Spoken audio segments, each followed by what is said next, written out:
the classic cars data set and try to rearrange it so that we can see which cars from the United States and from Japan, just an absolute count of them, make each interval of miles per gallon starting at 15. Meaning, in other words, how many cars from the United States and Japan get 15 miles per gallon, which how many get 15 and a half miles per gallon, 16 miles per gallon, and so forth.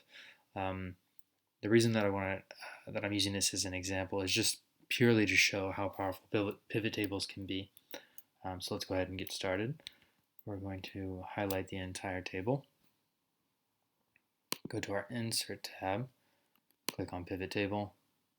We've already got the range selected. That's the first criteria that Excel asks us for. Then we're going to go to Existing Worksheet because I want to show it right next to the table. Click on a space, go ahead and select K3, and we're good to go. So now we've launched the pivot table. This one's called Pivot Table 3. So the way that we want to do this is think about how do we want to see our data?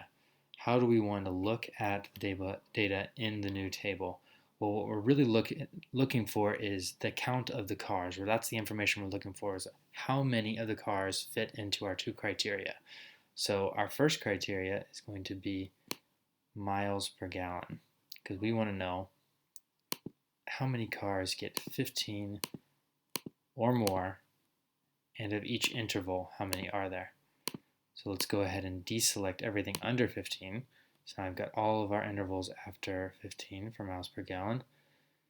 Then we want to say, okay, and now let's go ahead and drop our cars into the value. So we've got a count. Excel went ahead and determined what we're looking for us. It's a count of cars.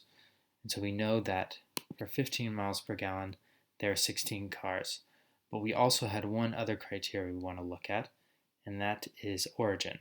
So we want only cars from the United States and from Japan, and an easy way to do this is to drop it into a filter. We're going to filter out all the European cars because all we're really interested in is Japan and the United States.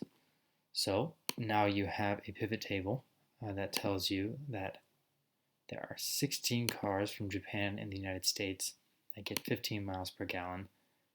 There are 5 that get 15 and a half, and so on and so forth. And that is just a small, short example of how powerful pivot tables can really be.